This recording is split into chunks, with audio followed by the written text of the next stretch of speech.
C'est bon, ouais. Tu présentes tout. Ah oui, d'accord. Alors, on va commencer.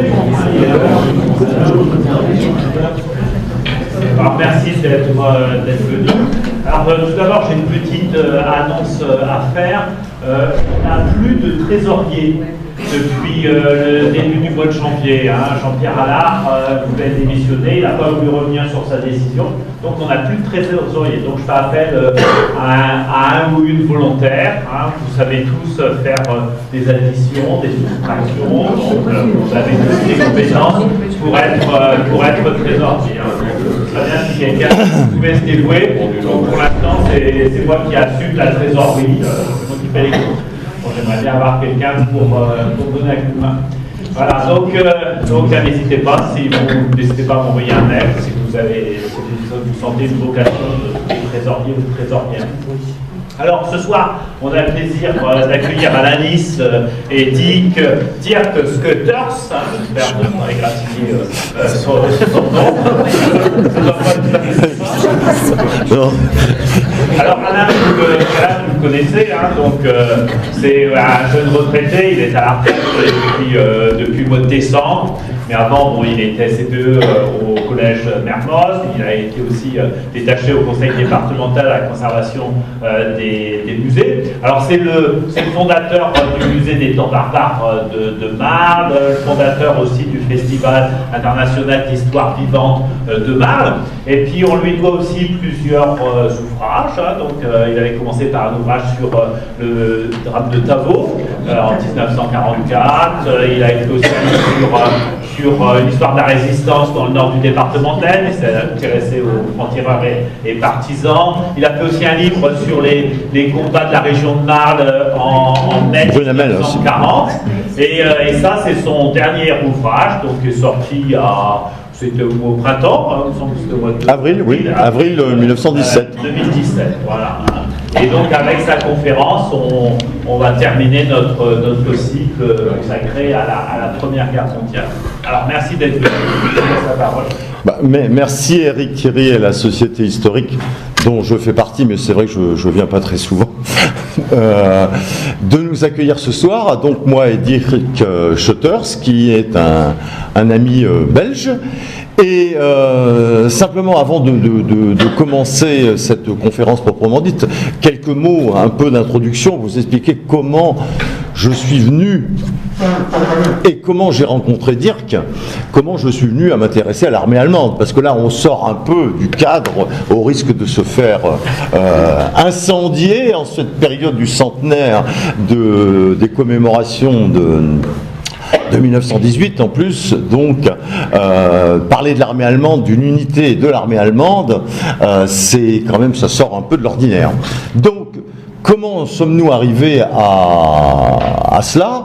Il se trouve que moi j'habite Beaumont-sur-Serre, ce petit village que je connais bien et dans lequel je réside toujours, donc qui se trouve entre Marle et Montcornet dans la vallée de la Serre, et je savais depuis très très longtemps, grâce notamment à un site qui est un peu un site emblématique, que ce que l'on appelle l'abri du Kaiser, donc je reviendrai tout à l'heure assez longuement, qui se trouve à Beaumont dans un triste état, nous en parlerons après, et je savais qu'il existait aussi une école dite à feu, une école à feu, que les habitants de Beaumont, certains connaissaient, avec des zones qui étaient particulièrement bouleversées, avec des trous d'obus, des obus que régulièrement les agriculteurs remontaient, etc., des trous d'obus, et une zone encore avec des tranchées, etc., etc. Et un cimetière, ce que tout le monde appelait le cimetière Bosch, qui est toujours bien localisé. Et je savais qu'à Beaumont, il y avait quelque chose de vraiment très intéressant. Outre l'abri du Kaiser, classé monument historique quand même, je savais qu'il y avait quelque chose. Et il se trouve que j'avais, à l'occasion en 2014, à l'occasion du démarrage des commémorations du centenaire, il se trouve que j'ai créé une petite page Facebook, faute de créer un site, qui s'appelle l'Aisne occupée, où, avec d'autres personnes que je connais qui ont des documents, on a commencé à mettre en ligne toute une série de documents sur l'occupation allemande dans cette zone de la vallée de la Serre que l'on connaît assez bien. Et il se trouve que, en mettant quelques photos du site de Beaumont, et notamment du terrain d'exercice de ce Sturm Bataillon numéro 7, eh bien, il se trouve qu'un personnage qui est à ma gauche, qui m'a interpellé en me disant « Mais vous avez un truc vraiment très intéressant là-bas. Je fais personnellement des recherches sur les bataillons d'assaut allemands, et vraiment, ça a l'air vraiment très très bien conservé. Est-ce que je peux avoir d'autres photos ?» etc., etc. Voilà. C'est comme ça que j'ai rencontré Dirk, et c'est comme ça qu'on a entrepris eh bien, de sortir ce livre. J'avoue que j'avais alerté depuis longtemps tous les grands spécialistes de 14-18, il y en a beaucoup dans le département de l'Aisne, en leur disant il y a un truc intéressant à Beaumont, etc., etc. Visiblement, ça ne les intéressait pas plus que ça, hormis le chien des dames, il n'y avait que ça qui les intéressait. Point. Donc je ne reviens pas là-dessus, mais on a donc entrepris la rédaction d'un livre, puisqu'on disposait d'une iconographie que vous allez voir, et pour ceux... Alors, petite parenthèse, je ne sais pas si tout le monde a eu entre les mains ce livre. On vous en fait passer, vous aurez l'occasion de le feuilleter et de voir ce qu'il y a à l'intérieur. Et vous verrez qu'on a une iconographie qui est vraiment tout à fait exceptionnelle. Voilà. Bien. Donc, on va commencer tout de suite par donc la première diapo, par l'origine et la création de ces troupes d'assaut allemandes. Or, dès 1914, à la différence des Alliés, l'armée allemande possède des petites unités d'assaut, qu'on appelle les pionniers, qui disposent d'armes très spécifiques. Fin 1914, furent créés les Handgranatentruppen, c'est-à-dire des spécialistes du lancer de grenades. Au sein de ces troupes de pionnières, c'est-à-dire l'équivalent un peu des troupes de génie chez nous en France, fut créé par la suite les Flammenwerferabteilung, qui sont des unités de lance-flammes, qui étaient sous les ordres d'un ancien chef de pompiers, capitaine de pompiers, le commandant Redmann. Et en mars 1915, l'OHL, je ne vais pas vous donner le nom en allemand, mais c'est le commandement suprême de l'armée de terre allemande, va ordonner la formation du premier détachement d'assaut, le Sturmabteilung Kalsow, du nom de son commandant.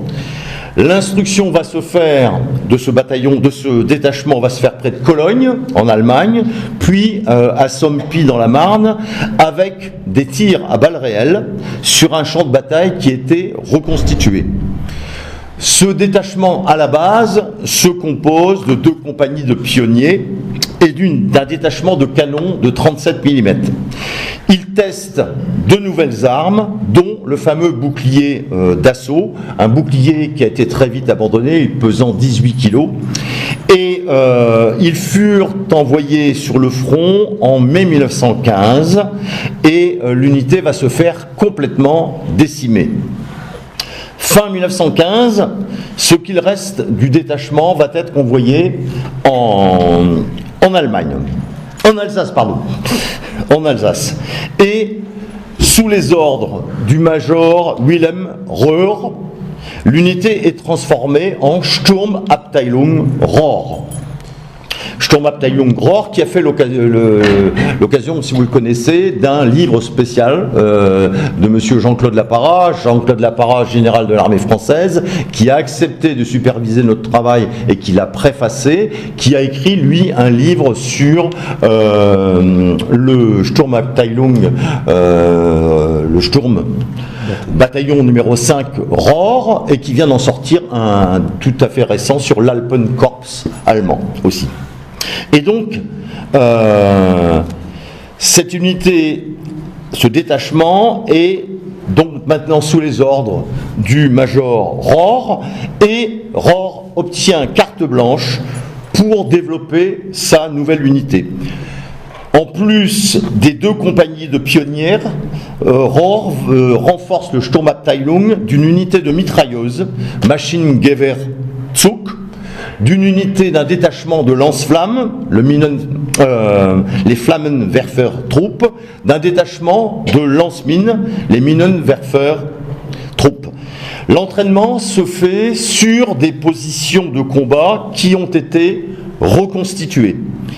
Il développe une unité de base qui est le groupe, qui était un groupe de 9 à 10 hommes, qui sont l'unité de base vraiment de ces Sturmbataillons. Ces unités sont équipées de canons russes, des canons russes de prise, les 7,62 mm Poutilov. Ils vont tester de nouveaux équipements, en particulier le fameux Stahlhelm, le casque allemand en fer, et notamment aussi des cuirasses portatives. Le Sturmabteilung va s'illustrer notamment dans les Vosges, puis en février 1916 à Verdun. Le 11 mars 1916, le Sturmabteilung est transformé en Sturmbataillon numéro 5, c'est-à-dire un bataillon, on passe d'un détachement à un bataillon, donc avec un effectif beaucoup plus important. Retiré du front, donc, le Sturmbataillon s'installe à Beveil, en Lorraine. Rohr publie toute une série de rapports, insiste sur l'importance de former toutes les divisions allemandes aux techniques d'attaque des Sturmbataillons. En avril 1916, le Sturmbataillon numéro 5 se compose désormais d'un état-major de 4 compagnies d'assaut de 210 hommes chacune, une compagnie de mitrailleuses, un détachement de lance-mines, 4 escouades de lance-flammes et un groupe de canons d'assaut. Cette composition va servir de base à tous les autres Sturmbataillons qui vont être formés à la fin donc de 1916. Et à Beveil, donc en Lorraine, le Sturmbataillon 5 dispose d'un vaste camp d'entraînement de plusieurs dizaines d'hectares où officiers, sous-officiers et hommes de troupes d'autres unités viennent se former. Alors, les bataillons d'assaut vont se multiplier à la fin de l'année 1916. Durant l'hiver 1916-1917, 14 puis ensuite 17 au total bataillons d'assaut vont être formés sur l'ensemble du front ouest et est à partir de tous les autres Sturmabteilung. Ludendorff veut une unité d'assaut dans chaque armée, c'est-à-dire une unité spécialement entraînée pour percer les lignes ennemies. La référence, bien sûr, c'est le Sturmbataillon Rohr, et les Sturmbataillons sont numérotés donc de 1 à 17. Donc, celui qui nous intéresse, le numéro 7. Les hommes de ces unités d'assaut prennent le nom soit de grenadiers, notamment pour les hommes du bataillon du Sturmbataillon numéro 7, soit le nom de Jäger, de chasseurs, notamment pour le Sturmbataillon numéro 3, ou de Pionier, c'est-à-dire pour ceux du bataillon numéro 5, Rohr. Alors, à l'origine du Sturmbataillon numéro 7, le 16 juillet 1916, sur le front de l'Aisne et de la Somme, pour répondre aux directives de l'OHL, donc de mars 1916, donc une directive de l'OHL du commandement suprême datant de mars 1916, l'AOK, l'armée Oberkommando numéro 2, donne l'ordre de créer un Sturmabteilung dans la deuxième armée.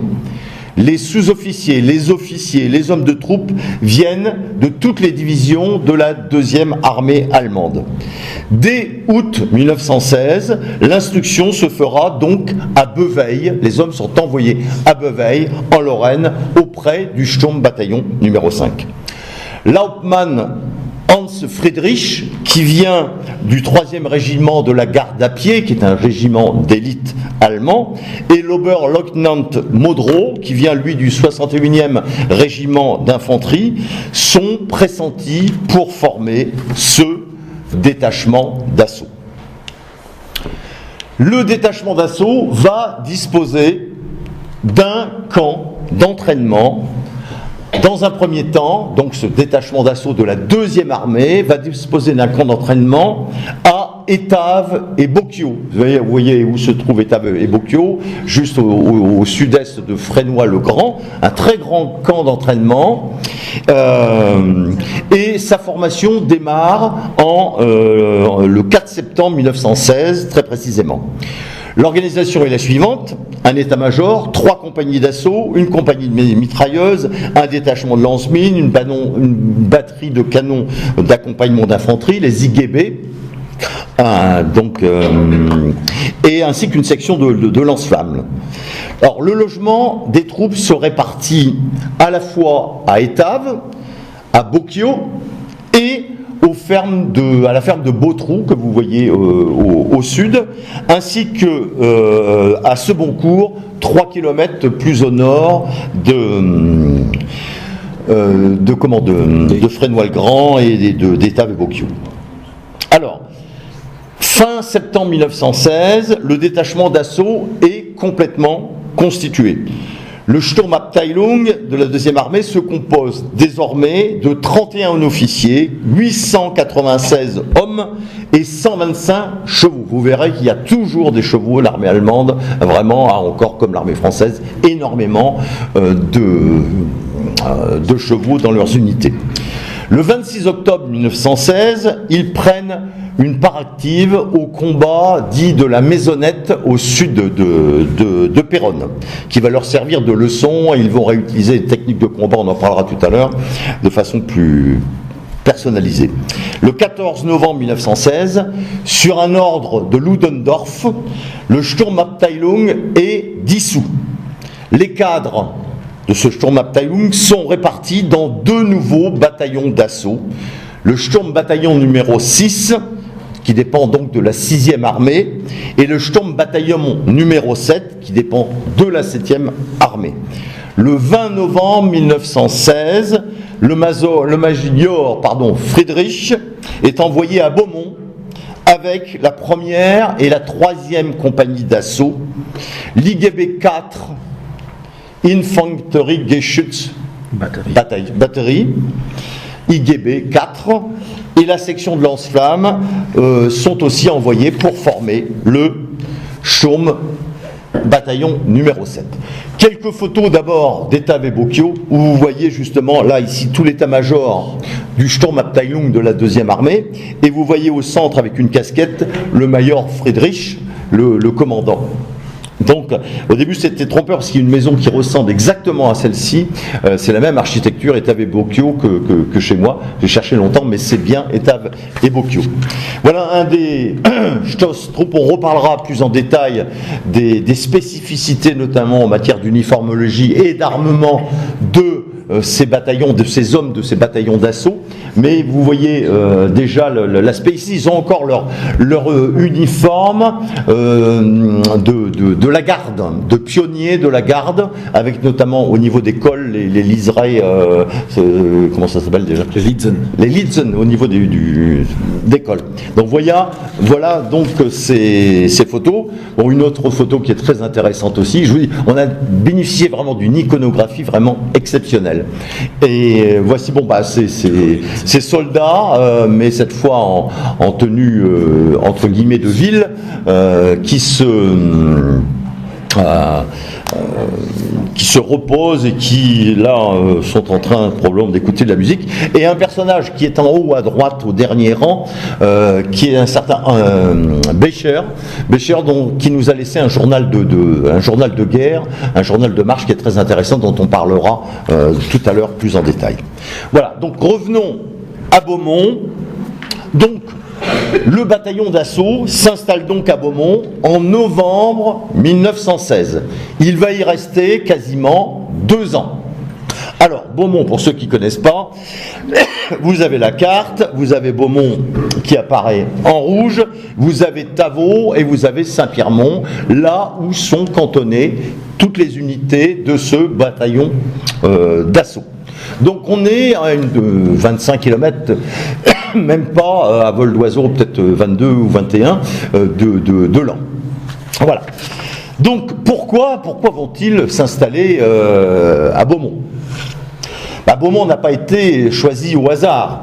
Beaumont, c'est la proximité du front de la 7e armée qui s'étend entre La Fère et Corbeny. C'est tout ce secteur. Et donc nous sommes à peu près à une trentaine de kilomètres à l'arrière de ce front, donc une unité qui peut intervenir très rapidement, que ce soit à Corbeny, que ce soit à La Fère, que ce soit directement sur le chemin des Dames. D'autres choses importantes, c'est la proximité de l'état-major qui, après avoir été installé à Laon, se replie sur Marle à partir de mars 1917. Donc l'état-major de la 7e armée se replie sur Marle. Et autre critère, c'est un village qui n'a pas été détruit, il n'y a pas eu de combat. En 1914, c'est un village qui est en parfait état, avec des très grosses fermes, qui disposent de locaux, notamment des tables, de bâtiments, d'écuries assez importantes, dont le Sturmbataillon a besoin, et qui dispose non seulement de cela, mais d'un château. Et le château, l'état-major certainement avait déjà bien l'intention de s'y installer, parce que c'était quand même un endroit assez sympathique pour s'installer. D'autre part, Beaumont, chose très intéressante, dispose d'une voie ferrée et d'une gare qui est juste à côté d'un bois dans lequel va être créé par la suite un gros dépôt de munitions. On y reviendra tout à l'heure. Donc ce château, bien évidemment, fut réquisitionné par l'état-major. Et d'autre part, l'autre critère très important, c'est la présence au nord du village, en gros à peine 2 km, 1,5 km à vol d'oiseau, et bien d'une vallée qui a beaucoup de ressemblances avec certaines configurations du chemin des Dames. Des vallées très encaissées, une vallée très encaissée, et qui va être le lieu d'implantation de ce terrain d'exercice. Alors, d'autre part, juste à côté de Beaumont, on a, juste en pied de Marmite, à moins d'1 kilomètre de distance les uns des autres, on a les autres villages pour le cantonnement des troupes, notamment Saint-Pierremont et Tavaux qui sont juste à côté, donc facilité pour loger ce millier de soldats juste à côté du terrain d'entraînement. Donc, le Sturmbataillon numéro 7 est officiellement créé à Beaumont le 4 décembre 1916. Il se compose d'un état-major composé de 24 officiers, de 848 hommes et de 167 chevaux, ainsi que d'une unité de transport. L'état-major, comme je vous le disais tout à l'heure, occupe bien évidemment le château. La première compagnie d'assaut et la section de lance-flammes occupent les maisons de Beaumont. La deuxième compagnie et la section de lance-mines sont à Tavaux, tandis que la compagnie mitrailleuse est à Pont-Séricourt, et l'unité de l'IGB 4, donc la batterie d'artillerie d'accompagnement d'infanterie, s'installe, elle, à Saint-Pierremont. En décembre 1916, le terrain d'exercice de Beaumont était totalement opérationnel. Et l'instruction des unités va commencer immédiatement sur ce terrain. Toutes les instructions se font à tir réel pour bien préparer les hommes et renforcer leur cohésion. Voilà une vue assez paradisiaque du château de Beaumont. Là, vous avez une vue aussi qui est... il y a beaucoup de choses qui ont disparu, notamment cette magnifique grange qui a brûlé, et la ferme du château qui est juste à côté du château.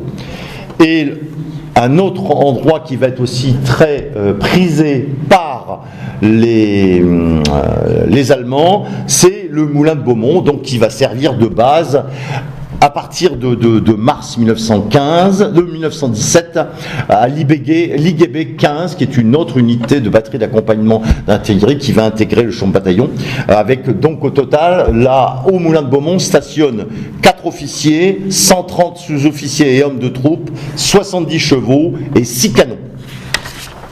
Alors, venons-en au camp d'entraînement du Sturmbataillon numéro 7, qu'on appelle le Sturmübungsplatz. Il se situe au nord-est du village. Il est idéalement, comme je disais tout à l'heure, réparti entre les villages voisins de Saint-Pierremont et de Tavaux. Et donc son relief est très proche de certains secteurs du chemin des Dames. Voici donc la photo, je pense que vous voyez bien tous les points essentiels dont je vais parler à Beaumont, que ce soit pour la partie basse, l'abri du Kayser, sa localisation, la ligne de chemin de fer, la gare, le dépôt de munitions dans le bois de la Remise, le château, la ferme du château, le village proprement dit de Beaumont, et au nord, donc le terrain d'entraînement, 70 hectares, ce terrain d'entraînement, c'est pas un petit terrain d'entraînement, et donc le bois de Rari qui servira tout à l'heure de remise. Donc, on distingue donc plusieurs zones dans ce terrain d'entraînement. La zone de combat proprement dite. Alors ça, c'est extrait d'un canevas de tir de l'armée française qui est daté d'octobre 1918. Et j'avoue que quand je l'ai vu, il était en vente sur eBay, j'ai fait un bond tout de suite parce que vous avez tout le camp d'entraînement qui figure avec en bleu toutes les tranchées aménagées par les Allemands. Voilà, vous l'avez ici. Et donc, la zone de combat qui occupe la presque totalité du site, soit environ, à l'heure actuelle, il n'en reste qu'à peu près 4 hectares, mais au total, il formait une structure d'environ 70 hectares. Ensuite, vous avez une zone qu'on appelle les terrasses d'exercice et le polygone d'exercice. Le cimetière militaire allemand, j'y viendrai tout à l'heure. Le centre de tir, qui est encore connu, qui a été utilisé pendant toute la guerre. C'est un terrain plat qui fait à peu près 300-400 mètres de long, avec un talus au fond. Là, on pouvait tirer à la mitrailleuse et au fusil sans risquer de blesser quiconque. Et ensuite, donc, vous avez les annexes, ce qu'on appelle les annexes, c'est-à-dire les zones de dépôt, les zones de dépôt de matériel dans le bois de Rari, et le dépôt de munitions qu'on a vu tout à l'heure. Alors, la zone de combat. La zone de combat, à tir réel, occupe la presque totalité du site. Elle est formée en bleu. Alors là, c'est intéressant parce que j'ai réussi à remettre, j'ai tout rescanné les tranchées, etc., que vous aviez à gauche sur le canevas de tir, et je les ai repositionnés sur une photo aérienne actuelle, et ça vous donne vraiment un bel aperçu de ce qu'était ce terrain d'entraînement, avec ses tranchées, ses boyaux, ses postes de tir, etc. Et je rappelle qu'à la fin de la guerre, 30 à 40 hectares vont être classés zone rouge. C'est-à-dire, il y a des obus partout, comme au chemin des Dames, c'est la même chose. C'est la même chose. Et donc, c'est sur cette zone de combat que se déroulaient toutes les simulations de combat et toutes les simulations d'attaque. Alors, voilà, quelques photographies allemandes là qui sont vraiment très intéressantes. Toutes ces photos-là, c'est Beaumont. Ça vient de Beaumont, ça a été pris à Beaumont. Celle de gauche, vous voyez au premier plan, à l'arrière, vous voyez un soldat qui est là, et vous voyez justement les tranchées aménagées dans cette zone. Et là, on est sur des photos qui ont été prises lors d'entraînements. Vous voyez, non pas les explosions, mais les fumées des explosions, etc. Et sur celle de droite, on voit, regardez notamment celle en haut à droite, on voit certainement un groupe dont je vous parlais tout à l'heure, une petite section de 9 à 10 hommes montés à l'assaut. Voilà. Alors, autre zone de ce terrain d'entraînement, ce qu'on appelle les terrasses d'exercice. Alors c'est certainement l'endroit le mieux conservé à Beaumont parce que c'est en sous bois. Donc ça n'a jamais été, j'allais dire, perturbé. Et ce qui est très intéressant, c'est que ça se regroupe à peu près sur une surface de l'ordre d'1 hectare, et c'est totalement indépendant de la zone de combat, bien que ça en soit quasiment presque au cœur. Alors ce qui est très intéressant, c'est que tout y est faux. Ça a été créé de main d'homme, les boyaux, les tranchées, les trous de bombes, tout ça a été recréé pour favoriser l'entraînement de ces grenadiers d'assaut, pour créer des situations de combat de manière à ce qu'ils puissent s'entraîner avec les lancers de grenades, vraiment qui est la base de l'instruction du grenadier d'assaut, c'est le lancer de grenades. On en parlera tout à l'heure. Alors, la première terrasse, ben c'est un mur, vous l'avez en haut à gauche. Bon, j'ai enlevé quelques arbres avec Photoshop, mais simplement pour vous montrer. Et regardez la photo du bas qui est prise à Beveille sur le camp d'entraînement du Sturm Bataillon numéro 5. C'est exactement le même principe. C'est une terrasse qui pouvait recevoir des aménagements en bois pour, j'allais dire, l'exercice des grenadiers d'assaut. Et cette première terrasse fait 9 mètres de haut. Et ça monte vraiment comme ça. Hein. Et ça, les soldats étaient entraînés à prendre cette terrasse d'assaut à une vitesse particulièrement importante. Et plus on monte, plus on voit la deuxième terrasse. Là, il y a un mur non pas de 9 mètres, mais de 5 mètres. Donc le tout fait à peu près 90 à 95 mètres de large. C'est un croquis approximatif dans la mesure où le propriétaire n'a jamais voulu que j'aille faire des relevés. Enfin bon, j'en passe, mais ça allait déranger. Donc voilà. Et là, vous avez sur la deuxième terrasse des faux trous d'obus et surtout une sorte de bâtiment qui est aménagé. On voit bien dans la partie droite les structures qui représentent une sorte de rectangle avec des pièces intérieures, si tant est que... bon, si on avait pu passer, faire un petit sondage, on aurait pu voir ce dont il s'agissait véritablement. Au-dessus, vous avez là, cette fois, un réseau de tranchées avec des trous de bombes qui sont tous des faux trous de bombes. Voilà. Alors, le polygone d'exercice. Alors, le polygone d'exercice est l'instruction des grenadiers. Alors, le polygone d'exercice, il se situe juste au pied de la pente sur laquelle est installée ces terrasses. Et on connaît très bien l'entraînement type des troupes d'assaut de par tous les documents dont on dispose. L'entraînement, l'instruction de base, j'en parlais il y a quelques minutes, c'est l'entraînement individuel au lancer de grenades. C'est la base de l'entraînement, c'est fondamental.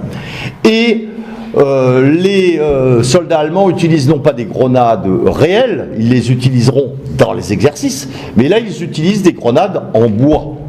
Et le but, c'est à partir donc sur des pistes d'obstacles qui leur sont créées, celle en haut à gauche, vous avez une bande de terrain pour le lancement de grenades. Le soldat attend son tour, il lance sa grenade sur un terrain qui est quadrillé, qui fait 1 mètre de large sur 50 mètres de long.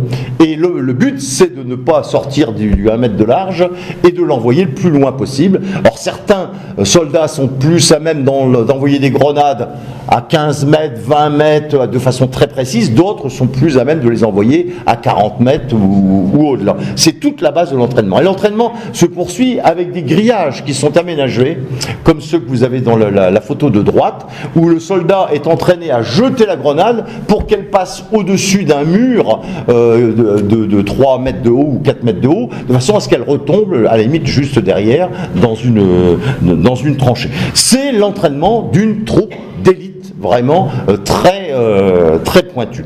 En dessous, vous avez un entraînement un peu classique avec un simple parcours du combattant, une piste d'obstacles avec des trous, des troncs d'arbres, des palissades, etc., etc. Et tout se fait bien évidemment au pas de course, la rapidité d'intervention étant essentielle. Voilà. Alors ensuite, les grenadiers d'assaut sont ensuite entraînés, après l'entraînement individuel, ils sont entraînés en groupe. Ils doivent être notamment particulièrement bien préparés, notamment à sortir d'une tranchée avec une échelle, à progresser très vite de trou d'obus en trou d'obus, de couper ou de faire sauter les réseaux de fils barbelés, ou ce que l'on appelle rouler une tranchée en lançant des grenades. C'est en fait prendre une tranchée. Une fois l'objectif atteint, priorité est mise sur la défense de la zone qui a été conquise. Ensuite, après cet entraînement individuel, après cet entraînement en groupe, les grenadiers d'assaut participent ensuite à des exercices d'ensemble qui associent à la fois des lance-mines, des lance-flammes, des mitrailleuses et l'artillerie, notamment les fameuses IGB, et, on le verra tout à l'heure, en 1918, des chars. Tout se fait, j'insiste là-dessus, à tir réel. Chaque exercice est minutieusement préparé par tous les officiers. Le terrain à conquérir est reconstitué à l'identique. C'est-à-dire, on en parlera tout à l'heure, mais lorsque le Sturmbataillon monte à l'attaque sur le chemin des Dames ou ailleurs, au préalable, quelques jours avant, je suis un peu trop long, oui, je vais laisser dire que vous en parlera plus en détail tout à l'heure. Donc, chaque officier reçoit un plan exactement de la zone à attaquer, à occuper, etc. Autre chose très importante, le sport et tout ce qui concerne les activités physiques tiennent une place très importante.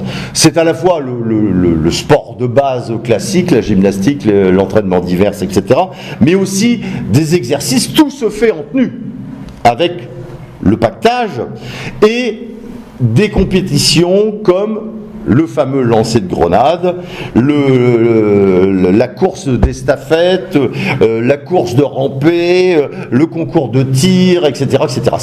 Ça fait vraiment partie de l'entraînement de ces grenadiers d'assaut. En ce qui concerne les cadres et l'entraînement des autres unités. Alors, officiers, sous-officiers, hommes de troupes de tous les régiments du front de la 7e armée, ainsi que les cadres de la réserve, reçoivent aussi une instruction spéciale et doivent venir en stage à Beaumont. Début 1917, les officiers les plus qualifiés du Sturmbataillon numéro 7 vont organiser 4 stages par mois avec une dizaine d'officiers et à peu près 25 sous-officiers et hommes de troupes. En mars 1917, l'instruction est généralisée avec un minimum de 5 puis 12 jours d'instruction sur place. Certains stages vont durer 4 semaines, c'est-à-dire un mois complet d'instruction. Et le but, c'est quoi? Eh bien, c'est que les officiers et les sous-officiers puissent retourner dans leurs unités pour former ce qu'on appelle des groupes de choc, des Stoßtruppen, qui vont ensuite servir de fer de lance à tel ou tel régiment. Des cours portent par exemple, sur absolument la nécessité absolue d'avoir une coordination parfaite entre les différentes armes. Comme c'est à tir réel, l'erreur n'est pas permise.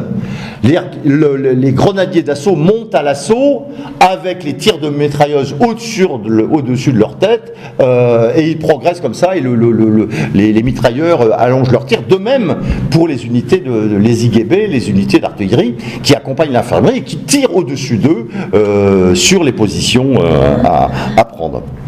Voilà. Donc cela sous-entend bien évidemment une discipline de fer et surtout une parfaite confiance en leurs camarades artilleurs ou mitrailleurs, bien sûr. Alors, un mot du cimetière allemand. Alors ce cimetière allemand a été créé, lui, en 1917.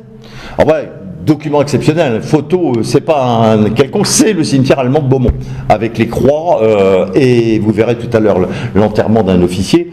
Et donc, il renfermait les dépouilles à la fois des soldats tués à l'entraînement.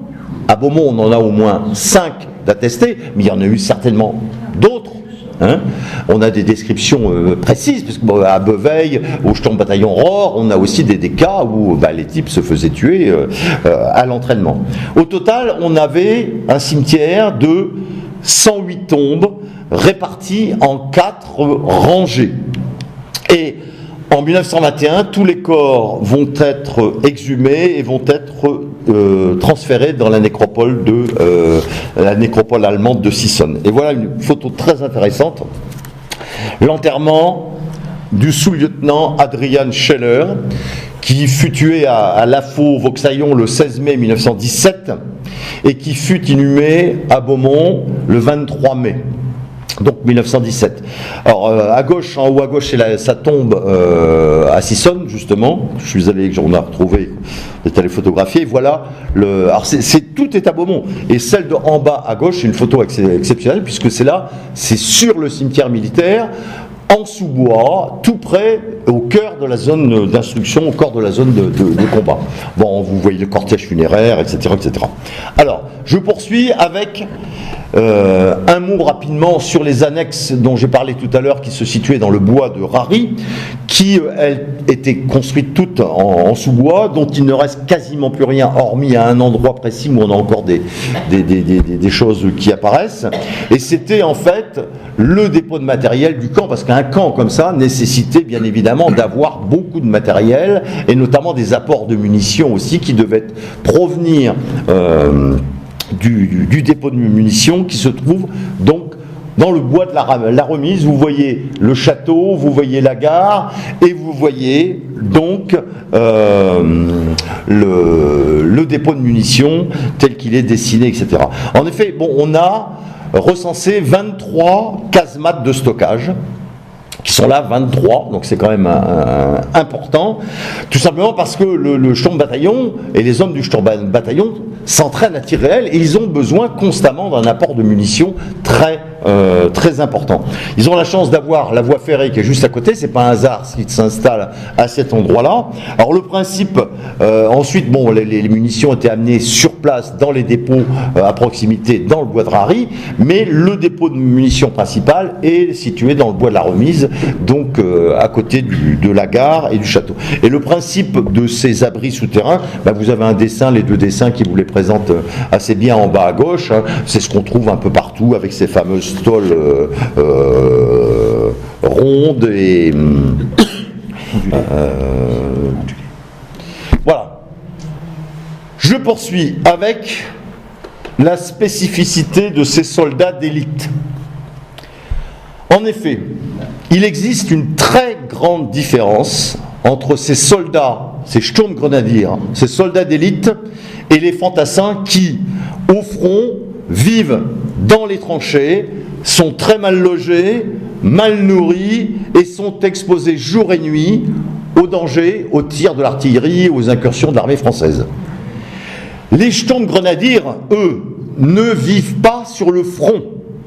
Ils sont cantonnés à l'arrière, à Beaumont, à Tavaux, à Saint-Pierremont, et dans des conditions qui sont nettement meilleures que celles de leurs camarades qui sont directement en première ligne sur le front. Des conditions nettement meilleures, notamment en termes d'hébergement, en termes de nourriture, etc. Et ils montent au front dans des camions. Ils ne partent pas à pied, à la différence des régiments d'infanterie. Ils montent au front avec des camions rapides pour éviter justement toute fatigue inutile.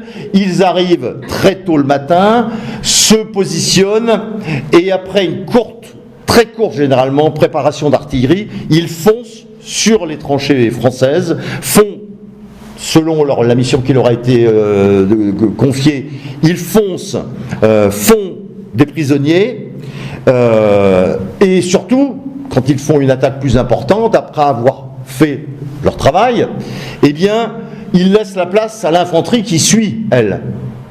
Eux, ils ne restent pas sur le front. Ils attaquent, ils font leur coup de main, et ils se replient. Voilà.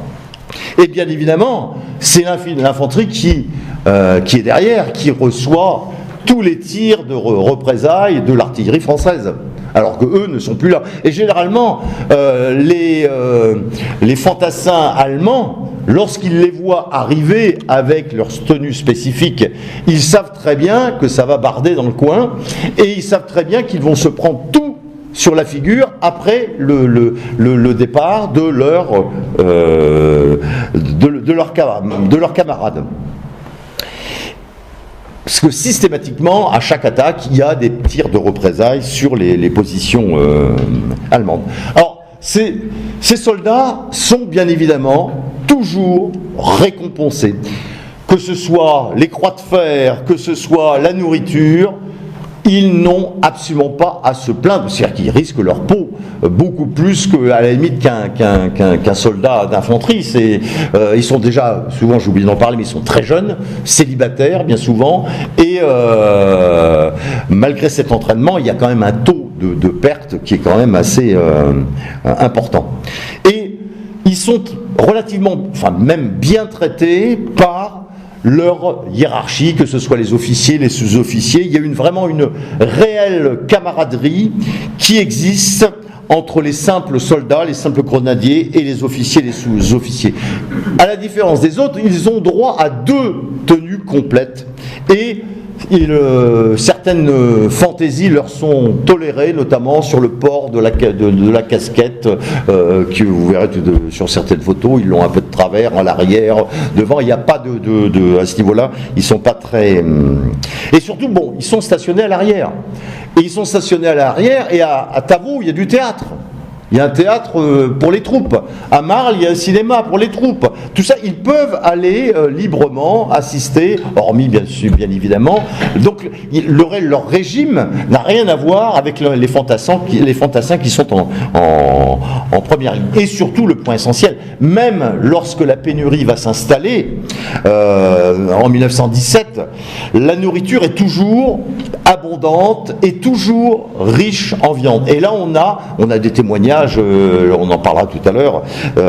Ils ont droit à 1 litre de schnapps par semaine, et en cas de montée au front, ils ont droit à ce qu'on appelle un supplément de combat. Donc en 1918, lorsque le blocus vraiment se fera sentir, ils auront, même si ça se restreint, ils auront toujours la possibilité d'aller s'équiper, notamment dans les cantines de soldats, il y en a vu une à Beaumont comme il en existe ailleurs. Alors voilà une photo, on va passer à la photo suivante. Vous avez vu les camions, le chargement des soldats. La suivante, là c'est une photo aussi, c'est probablement le départ vers le front en camion de toute une unité du Sturmbataillon, et on voit tous leurs camarades qui sont là pour les accompagner, comme ils seront là pour les recevoir à leur retour. Et en bas, vous avez justement là encore des camions chargés de canons, prêts à partir sur le front. Voilà, encore une autre photo. Alors ça, j'ai pas résisté à l'envie de photographier l'endroit parce que ça n'a quasiment pas bougé. Regardez, là à gauche, vous avez donc des canons de l'IGB 4 qui sont en train d'être chargés avec les fameux canons russes. Et à droite, vous avez la photo. Regardez l'arrière-plan. Vous avez la grange. Vous avez les piliers en craie blanche qui sont là. Vous avez le sapin. C'est pas le même, mais il est au même endroit. C'est assez curieux. Il nous manque juste qu'une maison, la Pigne, qui a disparu, mais c'est exactement le même endroit, ça n'a pas bougé dans le village de Beaumont. Alors, un mot sur les équipements et les uniformes de ces soldats. À partir de février 1917, l'équipement du soldat allemand va se standardiser complètement.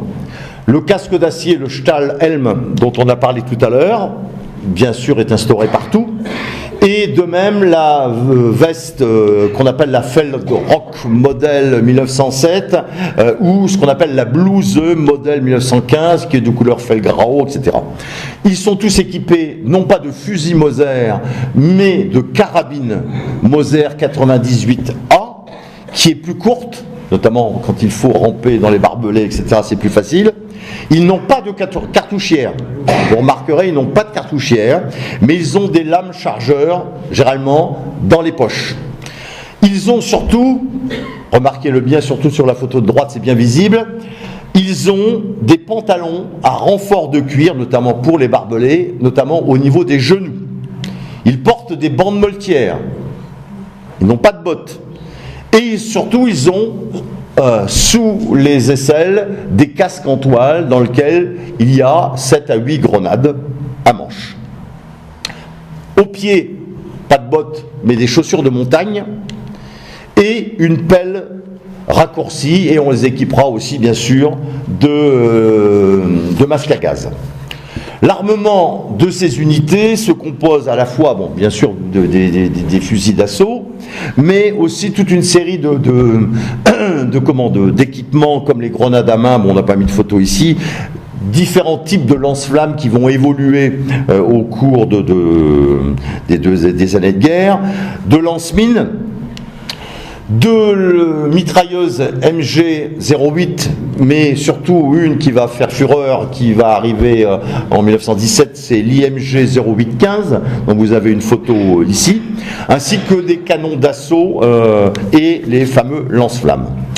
Alors, je poursuis avec l'image. Je ne sais pas où j'en suis au niveau du temps. J'aimerais que Eric me fasse signe si je suis trop... parce qu'il y en a encore...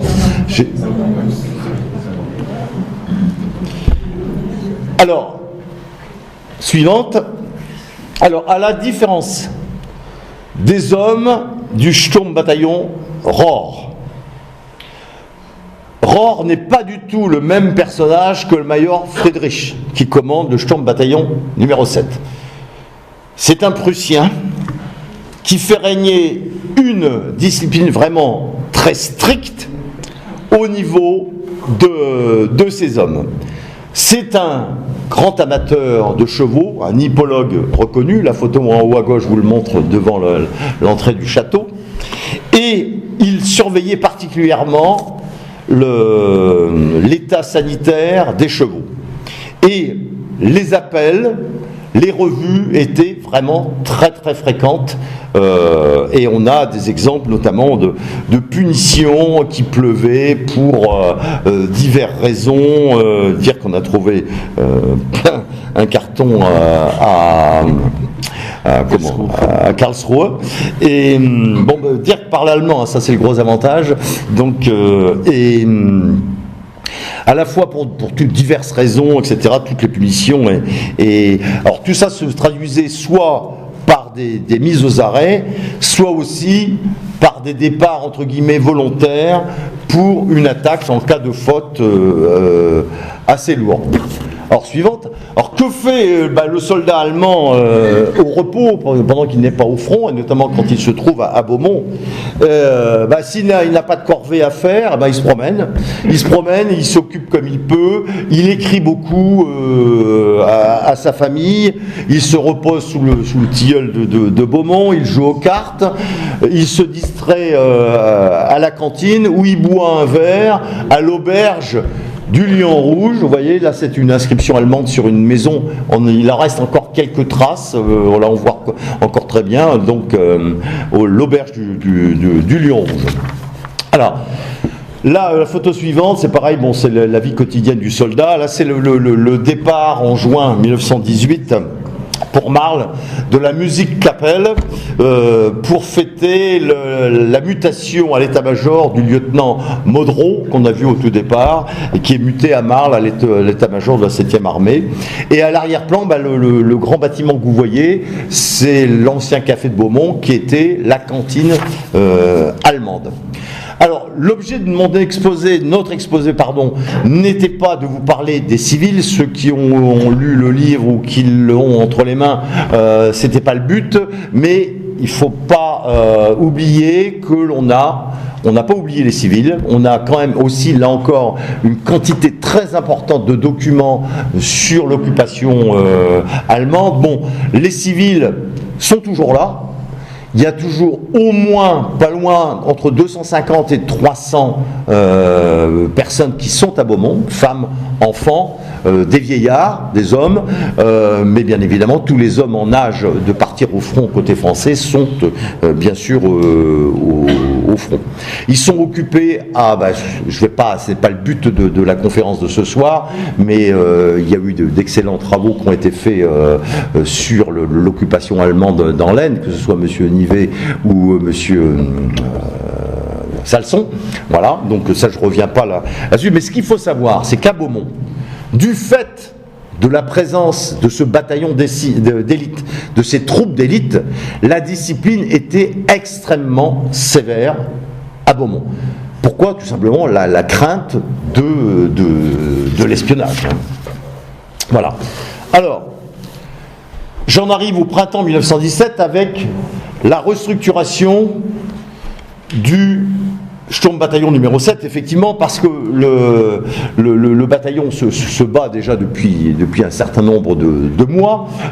Les effectifs ont baissé, et non seulement ils vont être dotés de nouvelles armes, j'en ai parlé tout à l'heure, mais je ne vais pas revenir là-dessus, un nouveau modèle de lance-flamme, le fusil, l'équivalent du fusil français lance-grenade, etc., etc., la nouvelle mitrailleuse, mais les nouvelles recrues ne suffisent pas pour combler les pertes, et donc comme le secteur du front de Verdun est relativement calme, eh bien l'état-major va faire appel à 2 compagnies du Sturmbataillon numéro 5 Rohr qui vont venir renforcer le Sturmbataillon numéro 7. Bon, je n'entre pas dans les détails, ils vont rester donc à Beaumont 3 mois. Et là, vous avez ces photos en haut à gauche, et qui vous montrent justement, c'est une compagnie, des soldats de la 4e compagnie du bataillon Rohr qui sont à Beaumont. De même, il faut noter qu'à partir d'avril-mai 1917, 3 autres unités de batterie d'accompagnement d'infanterie, les fameuses IGB, vont venir renforcer le Sturmbataillon numéro 7. C'est l'IGB 15, l'IGB 23 et l'IGB 19. Et en mai 1917, le Sturmbataillon représente une force de 1800 hommes avec 500 chevaux. C'est pas une petite unité, hein. C'est quand même.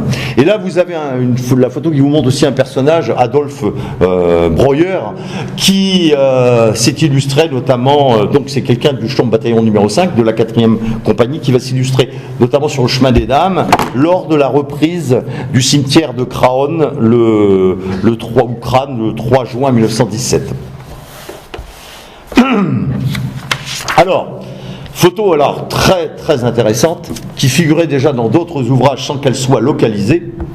C'est une photo qui a été prise à Beaumont, donc le 29 juin 1917, lors de la venue du commandant du Sturmbataillon numéro 5 Rohr à Beaumont, qui est venu donc visiter ses troupes.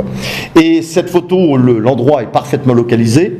Donc vous avez des soldats en train de défiler, donc du Sturmbataillon, par groupe, justement, on les voit pas par groupe de 9 ou 10, avec un sous-officier. Vous avez en bas à gauche Rohr, que l'on voit de dos, le Kronprinz, qui a vraiment, on le reconnaît partout, von Boehm, qui est donc le général commandant en chef de la 7e armée, et le major Friedrich, commandant du Sturmbataillon numéro 7. Et là, sur la photo à droite, vous avez des remises des décorations avec le Kronprinz, et surtout la photo en bas à droite, c'est exactement le même endroit que vous avez au-dessus, sauf que la photo est moins bonne et que le bosquet n'avait pas été coupé comme il l'est maintenant, mais c'est exactement le même endroit. Voilà, bah écoutez, moi je vais me taire un peu, je commence à avoir soif, et je vais laisser la parole à mon collègue Dirk, qui va vous parler des combats du Sturmbataillon sur le chemin des Dames. Il est 7h, on va essayer une demi-heure, ça ira encore ? Alors,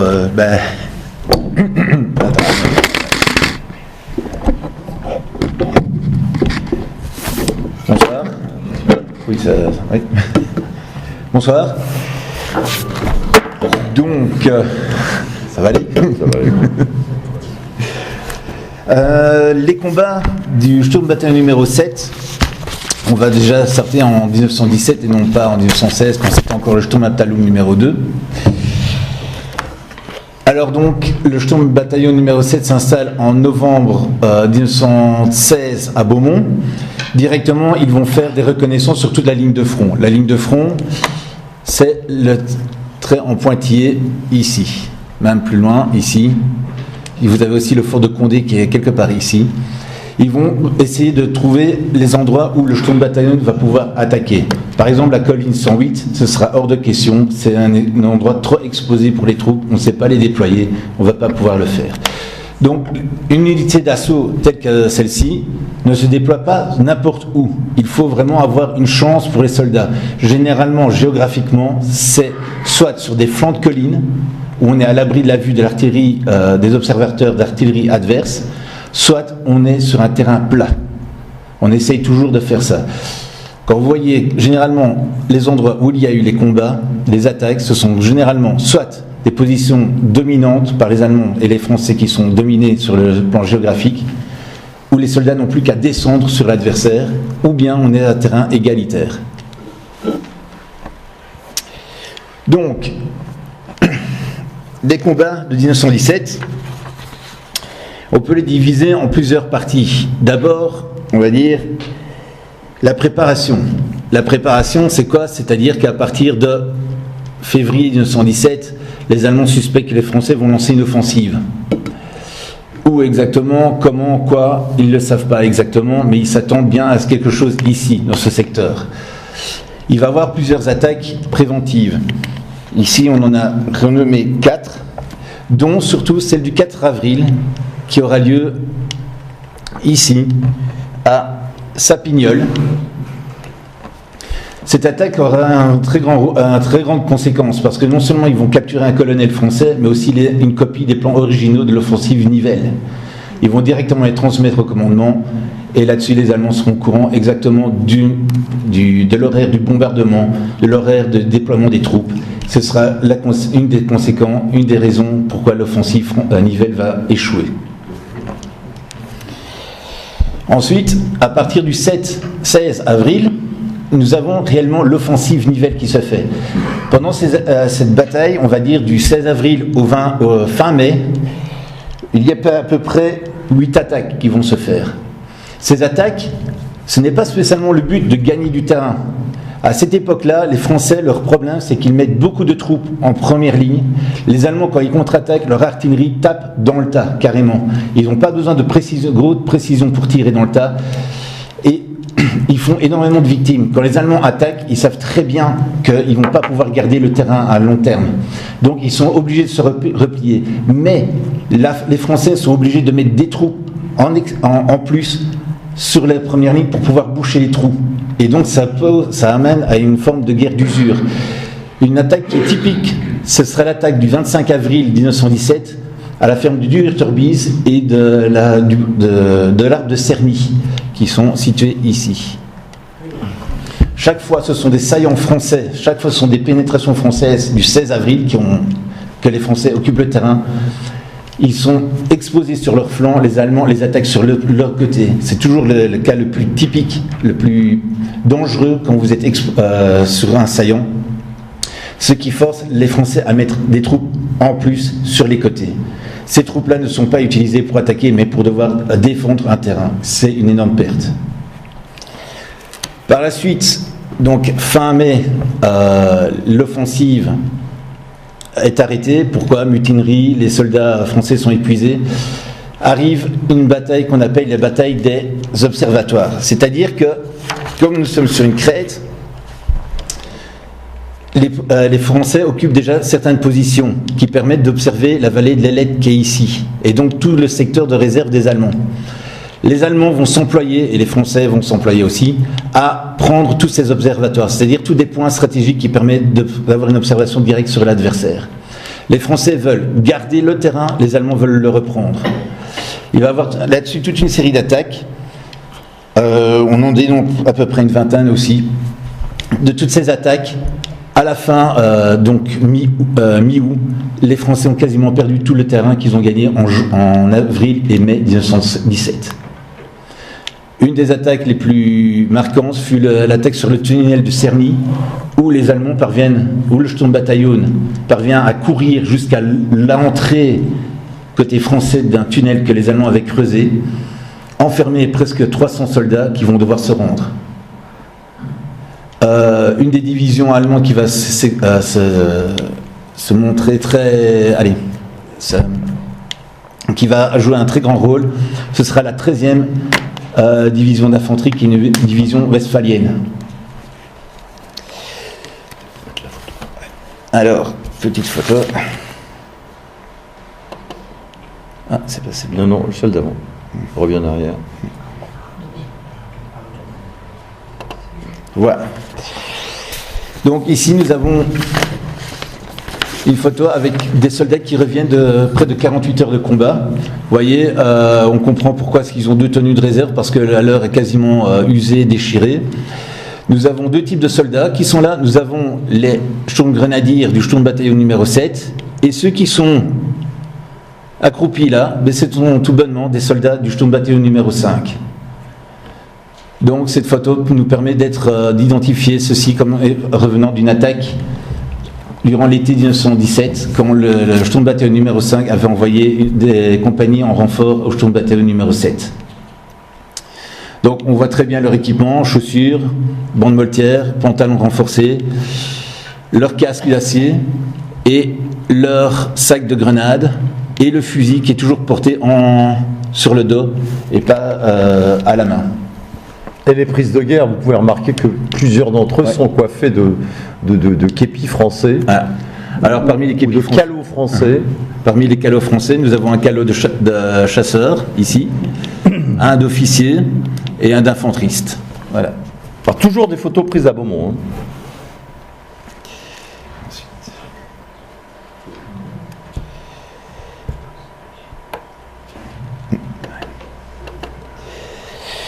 Aussi, pour ce qui est des combats de 1917, donc nous avons le combat des observatoires où l'armée française perd tout son terrain qu'elle a gagné. Mais l'armée française ne va pas se laisser à ce niveau-là. Elle va reprendre du poil de la bête, comme on pourrait dire. Elle va d'abord lancer des offensives à Verdun. Et ici, dans le secteur du chemin des Dames, elle va, à partir d'octobre 1917, lancer l'offensive à la Malmaison.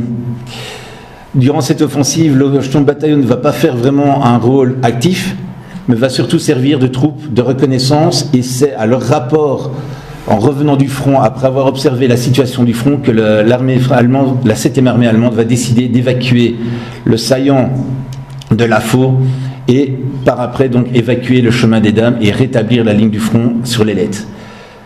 Malgré la perte du chemin des Dames, le Sturmbataillon va rester actif et va surtout, du côté de Juvincourt, lancer plusieurs attaques pour surtout faire des prisonniers et pouvoir reconnaître quelle est la situation de l'adversaire au niveau de renfort de son front.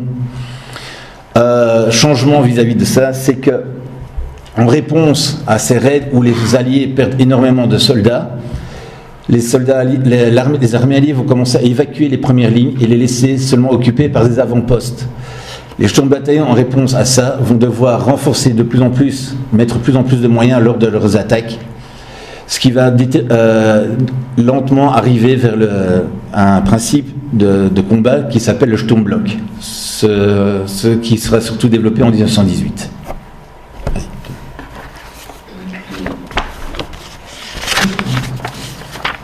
Alors ça, c'est une photo donc de l'IGB 4 donc à Ardon, en bas de l'an. Alors, là, je continue toujours sur 1917 avec des événements un peu particuliers au Sturmbataillon numéro 7. à savoir notamment les visites officielles, puisque de nombreuses personnalités vont venir voir cette unité d'élite, que ce soit bien évidemment les chefs des autres unités, mais on a aussi bien évidemment les grands personnages de l'Empire comme le Kronprinz, et on a ici des photos qui vous montrent justement une visite du Kronprinz accompagné du général von Boehn à Beaumont le 28 juillet 1917, donc qui assiste bien évidemment à chaque fois démonstration à tir réel, une attaque qui est présentée aux officiels de passage. Suivante, là vous avez toujours à l'été 1917 le chancelier d'Allemagne Michaelis et divers parlementaires qui viennent visiter là encore le terrain d'entraînement du Sturmbataillon numéro 7, et on leur fait une démonstration avec le gros lance-flamme allemand qui projetait là du liquide inflammable jusqu'à 40 mètres. Que vous avez ici sur la gauche, et vous avez les exercices avec vous voyez ces fumées noires qui sortent des tranchées, et c'est exactement l'endroit que je vous montrerai tout à l'heure. On ne pourra pas comparer les photos. C'est aussi durant cette période là, je ne résiste pas à l'envie de vous montrer cette photo, la suivante, qui est les parades, bien évidemment. À chaque visite de personnalité, il y a non seulement l'entraînement, mais aussi les parades, les défilés militaires. Et là, cette photo est vraiment très intéressante parce que les lieux n'ont quasiment pas changé. Enfin, si, il y a un très beau pigeonnier qui a été démonté et vendu, l'abreuvoir à chevaux qui a disparu, mais globalement, on retrouve encore les endroits. L'autre photo est très intéressante aussi. Là, vous avez tout le régiment, tout le bataillon, rangé en carré au pied du tilleul, l'arbre qui a été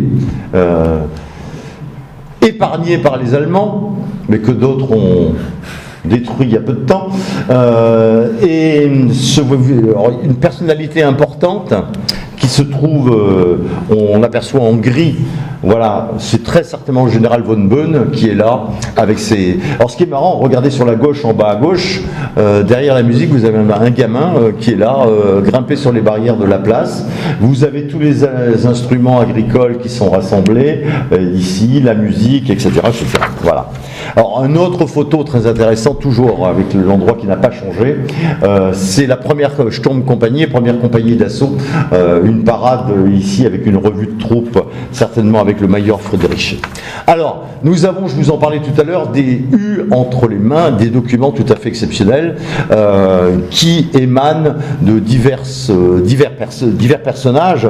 Nous avons eu notamment un journal de guerre, enfin 2 journaux de guerre, celui de Friedrich Becher, celui de Kurt Nilius, un album photo pris en 1917 pour Noël, et les dessins de Paul Langkurz en 1918. Alors Friedrich Becher, vous avez ici en photo, donc à l'époque où il était au Sturmabteilung de la 2e armée à Etave-Bocchio, vous l'avez ici donc dans son uniforme de pionnier de la garde.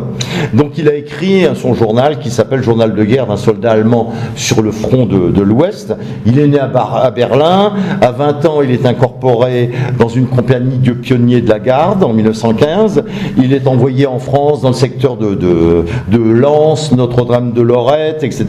Puis sur le front de la Somme à Roye, dans le secteur de Roye, puis à Péronne aussi. Et il est donc incorporé au Sturmabteilung de la 2e armée à Etave-Bocchio, et il va rejoindre Beaumont avec le Sturm pour intégrer le Sturmbataillon numéro 7, et il va finir comme caporal brancardier exactement. Il est mort en 1983 à l'âge de 88 ans. Et donc on a quelques photos qui sont vraiment très intéressantes.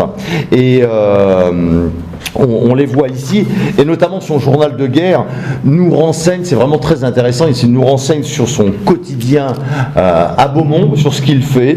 Alors il évoque la construction de retranchements, la construction de baraques, vous en avez ici des photos, et il évoque les appels, les inspections, ses mises aux arrêts aussi, notamment une fois il avait gardé les mains dans les poches au moment de la revue du Major Friedrich, qui n'a pas du tout apprécié, donc il a été mis aux arrêts. Il raconte ses loisirs, son déplacement à Charleville pour parader devant le Kronprinz, ses permissions à Berlin, ses petites amies et bien évidemment les attaques sur le front. Là il a participé à beaucoup d'attaques, et j'abrège, enfin en août 1918 il va évoquer dans un extrait, je vais vous le lire, un extrait de son journal de guerre, il évoque un peu la lassitude de la guerre, et il évoque aussi la débandade des soldats.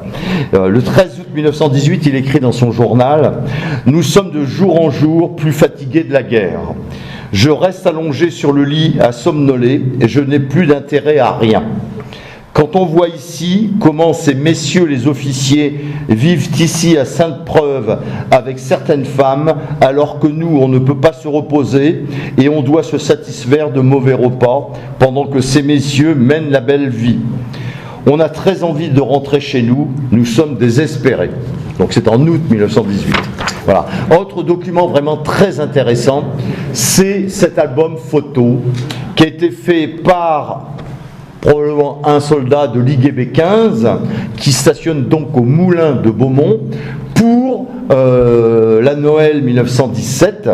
Donc vous voyez, c'est marqué Wagnerten 1917, et qui a toute une série de photos vraiment en suivantes qui sont vraiment très exceptionnelles, qui montrent justement le quotidien des soldats de l'IGB 15 à Beaumont. Ici en haut à gauche, ils sont en train de charger un canon sur un camion.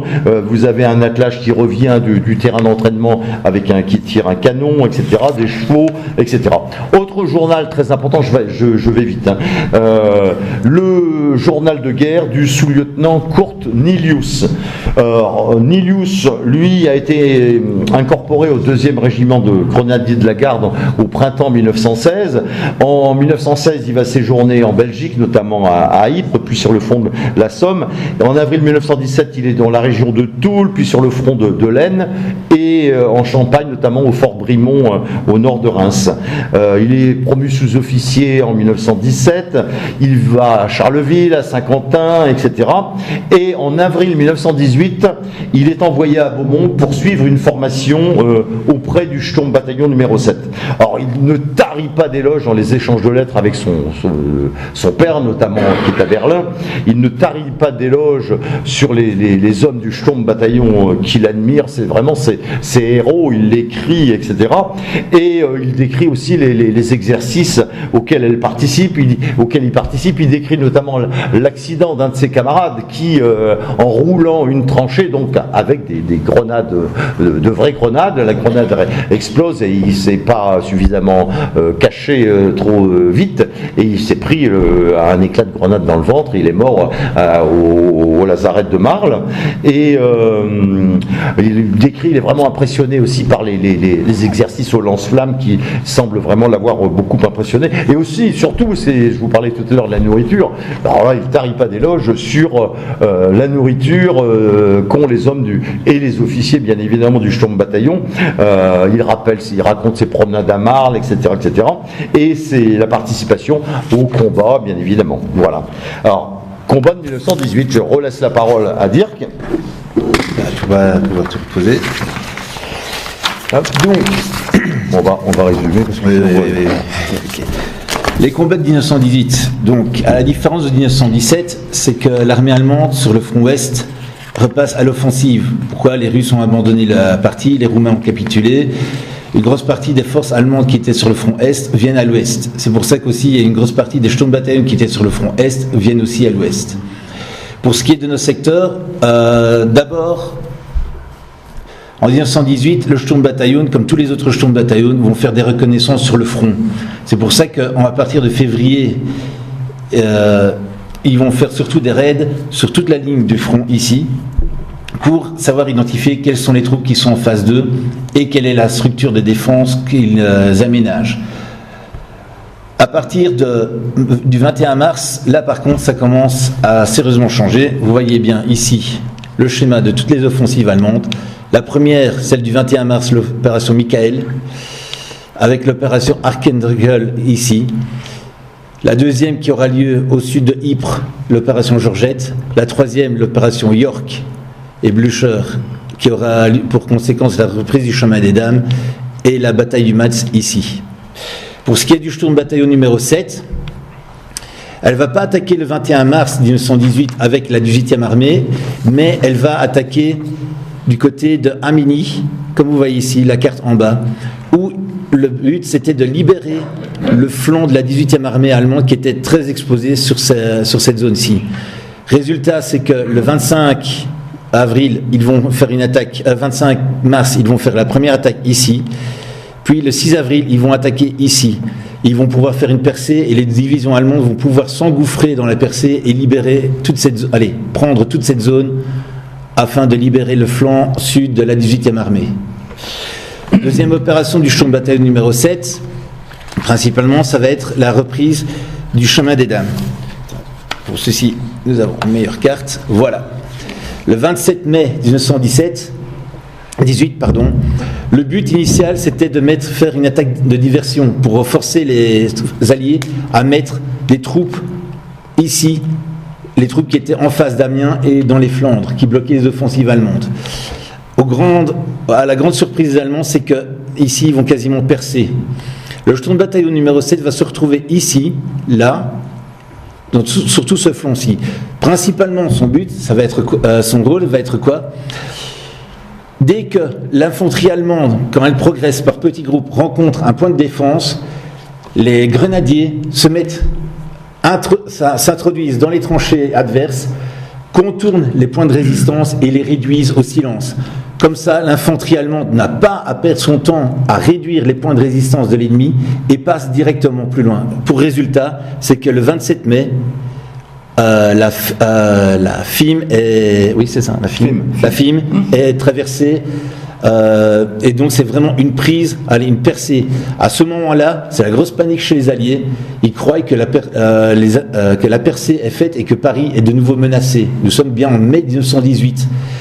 La percée va continuer plus loin et les Allemands vont se retrouver à 60 km de Paris encore. Les seuls qui vont pouvoir les arrêter, c'est la division de Marines des Américains. Les Français se regroupent sur le flanc du côté au nord de Soissons et le bois de Villers-Cotterêts. Ici, Reims est défendu par des troupes anglaises qui étaient en repos et par des troupes italiennes. Sinon, plus rien n'arrêtait les Allemands. Petite anecdote, mais ça, mon collègue y reviendra. Les troupes du Württemberg-Gebirgsbataillon, où anciennement un certain Erwin Rommel se battait, va participer aussi à cette offensive. Donc, ils vont donc nettoyer le chemin des Dames, surtout sur le flanc nord du chemin des Dames. Par la suite, ils vont être tenus en réserve et vont surtout se battre contre la Pariser Stellung, c'est-à-dire la position de Paris que les Français avaient élaborée en prévision d'une offensive, au nord, dans cette région-ci, au nord de Soissons, en face de Villers-Cotterêts. Après ces combats, ils vont être retirés du front et ils vont se réentraîner pour la prochaine offensive, qui sera tout bonnement à la Friedenstrom, l'offensive de la paix. Alors pour vous situer un peu, après quelques reconnaissances qui ont été faites début juillet, ils vont surtout se déployer ici. Donc nous avons la ville de Reims, un énorme saillant qui est ici. Ludendorff, ce qu'il veut faire, c'est faire sauter le front français, enfin le front allié ici, autour de Reims. Il va engager donc toute une quinzaine de divisions ici et une trentaine de divisions ici. Le 7e Sturmbataillon donc va se déployer dans ce secteur-ci, principalement en face de la bois de Trotte. Ils vont se battre à Vendières, surtout autour du château, à Cuil et Ballieu. Principalement, ces combats-là vont être caractérisés non pas par des combats face à une tranchée, parce que les Alliés ont compris leur faute du chemin des Dames, et ils vont surtout faire un système de défense en profondeur. Dès qu'une position est prise par les Allemands, ils vont contre-attaquer, surtout avec les chars FT-17. Et c'est ce qui va surprendre les Allemands, qui va surtout épuiser les forces allemandes, c'est qu'au lieu d'avoir des tranchées surpeuplées en première ligne qui vont passer à travers et détruire la majorité des forces alliées, c'est que les troupes alliées sont disposées vraiment en profondeur. Et chaque fois que, donc, comme je viens de vous le dire, qu'une position est prise, ils vont devoir faire face à des contre-attaques auxquelles ils ne sont pas préparés. Donc en fin de compte, l'offensive s'épuise et donc ils ont juste formé un saillant là. Le 18, donc ça nous sommes le 15 juillet quand l'attaque se lance. Le 18 juillet, sur le dos des Allemands à Villers-Cotterêts, les Américains, enfin 2-3 divisions américaines et une division française lancent une attaque en direction de Soissons et va prendre les Allemands de dos, ce qui va forcer les Allemands à devoir évacuer le saillant de la Marne. Le Sturmbataillon, à ce moment-là, a déjà évacué la ligne de front. Donc l'attaque a lieu le 15, le 16, ils sont regroupés et ils sont regroupés à Beaumont-sur-Serre. Est-ce que... attends, je vais repasser. Ouais. Est-ce que ce seront les seuls combats qu'ils vont faire après l'offensive? Non. Ils vont continuer à se battre. Après que le front... le saillant de la Marne soit résorbé par les Alliés, les Allemands vont faire former une nouvelle ligne de front à la Fime. Vous avez la ville de Fime et de Fimette. Prochaine intervention du Sturmbataillon numéro 7 aura lieu là, où ils vont encercler les divisions américaines qui auront passé le pont, les troupes américaines, et réduire et reprendre le village de Fimette. Autre chose aussi où ils vont se battre, c'est à... Attendez, je reprends juste ma note. Du village de Glen, à Glen, où il y aura une colline d'une hauteur de 180 mètres qui était prise par les Américains. Ils vont pouvoir la reprendre aussi. Et le 26 septembre, dernière attaque en tant que Sturmbataillon numéro 7 aura lieu au village de Vailly, où ils auront en face d'eux des troupes italiennes. Après ça, en octobre 1918, vu que le front est complètement en train de se décomposer, la 7e armée envisage de regrouper le Sturmbataillon en un groupe de combat et non plus en groupe d'attaque, mais en groupe de combat.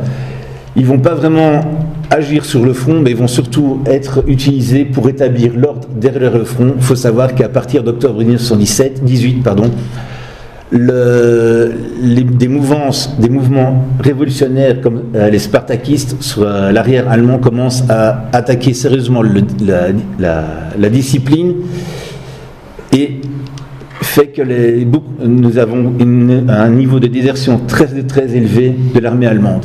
Il faut savoir qu'à partir d'octobre 1918, il y a près de 1 200 000 soldats allemands qui sont derrière le front en déserteurs.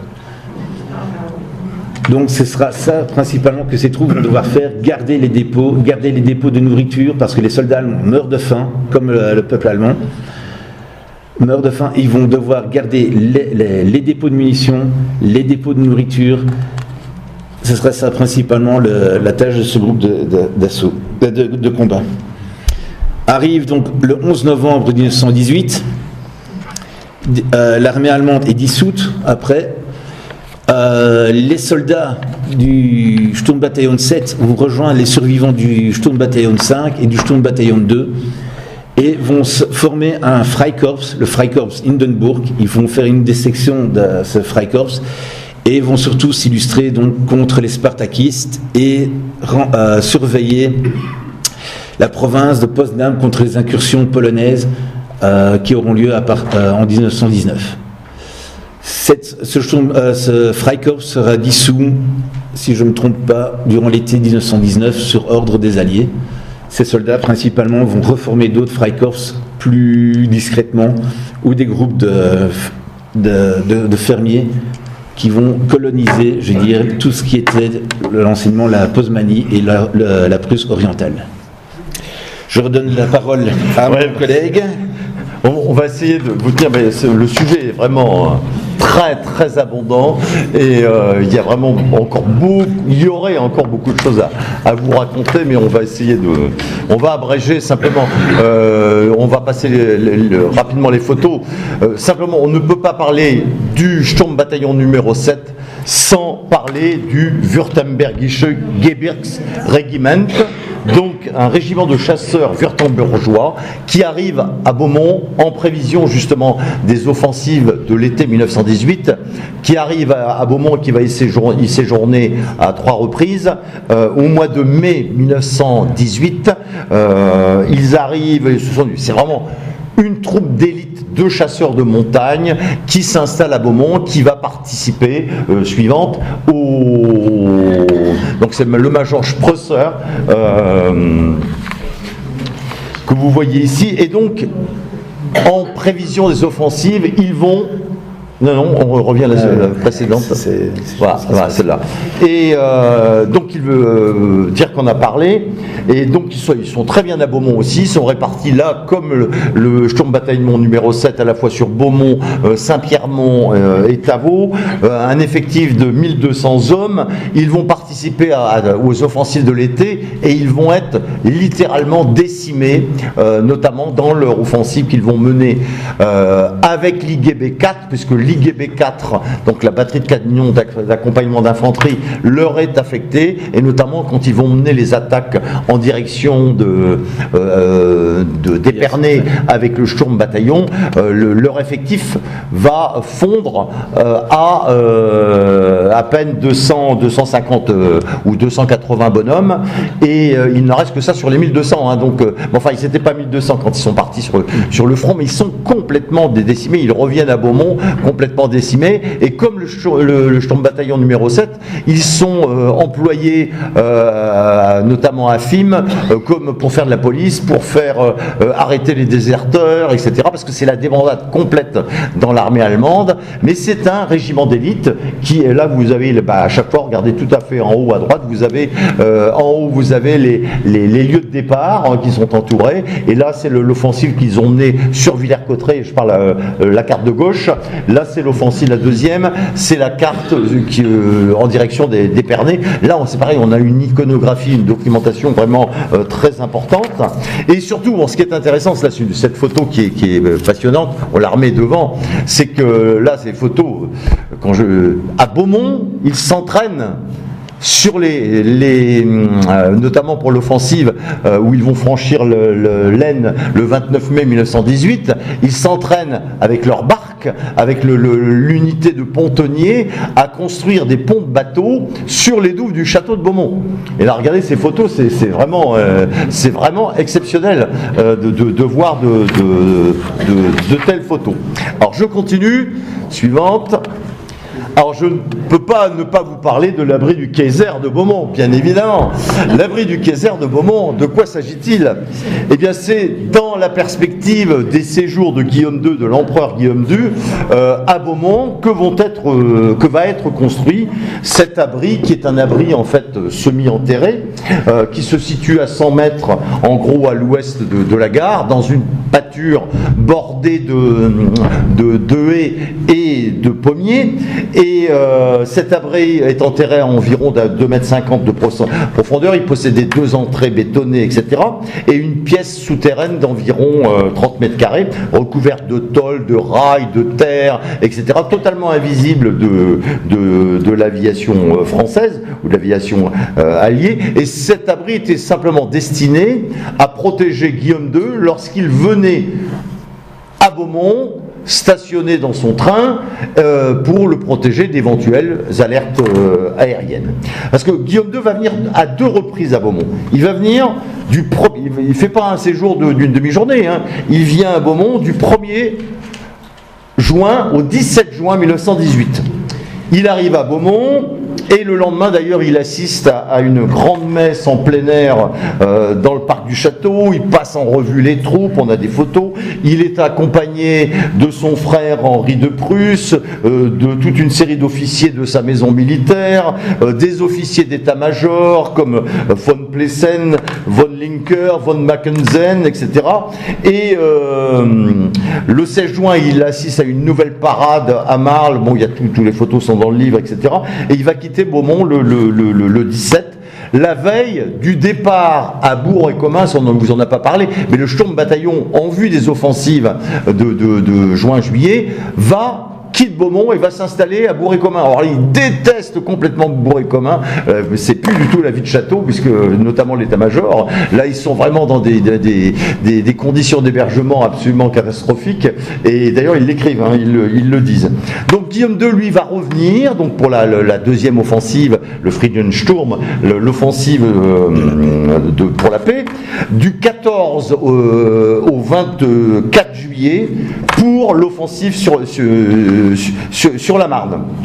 Donc, il va, avec son train, il va gagner régulièrement un observatoire qui est dans les Ardennes, au sud de Rethel, à Ménil-l'Épinois, très précisément, à 20 km au sud de Rethel, pour suivre l'évolution de la bataille.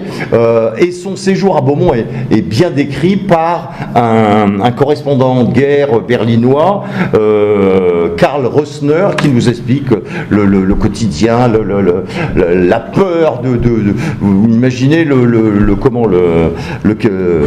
commandant de place qui est un vieil officier du Landsturm qui voit arriver l'empereur, etc. Et c'est lui qui en a la responsabilité. Tout ça est décrit, il en a une peur bleue apparemment. Et donc, contrairement à ce qu'on passe, Guillaume II ne séjourne pas et ne couche pas dans le château de Beaumont. Hein. Le château de Beaumont, c'est l'état-major du Sturmbataillon, c'est l'état-major du WGR qui sont installés là-bas. Le château a été complètement vidé, il n'y a plus rien. Hein. Donc les hommes de troupe peuvent y vivre, mais Guillaume II, lui, il est dans son train spécial, dans son train de luxe, dans des wagons Pullman, et il dispose d'un wagon bureau, cabinet, etc., d'un wagon salle à manger, d'un wagon télégraphe, d'un sleeping avec salle de bain, etc., etc. Et là c'est surprise pour Dirk, je viens de la recevoir d'Allemagne très précisément il y a quelques jours. C'est une photo absolument exceptionnelle de la gare de Beaumont et des voies de garage de la gare de Beaumont, où vous avez deux trains dont, alors là je ne peux pas vous le présenter, c'est trop, mais c'est probablement le train de Guillaume II avec 5 wagons. Alors il y en a deux, hein. Vous en avez un en bas à droite avec 3 wagons et une locomotive et son tendeur, et vous en avez un autre dans l'endroit le plus caché, recouvert de branchages, où il y a 5 wagons Pullman. Et là moi j'étais vraiment je suis tombé à la renverse quand j'ai vu ce document. Donc il n'est pas dans le livre parce que je ne l'avais pas, mais je viens de le récupérer. Et ça c'est vraiment, en plus avec une tente installée, vous savez exactement les tentes qu'utilisent les unités aéronautiques. Et voilà, c'est vraiment une photo totalement exceptionnelle. Dire que la déco en même temps que vous, parce qu'il l'a pas vu. Alors un personnage important, et ça va aller très vite, hein,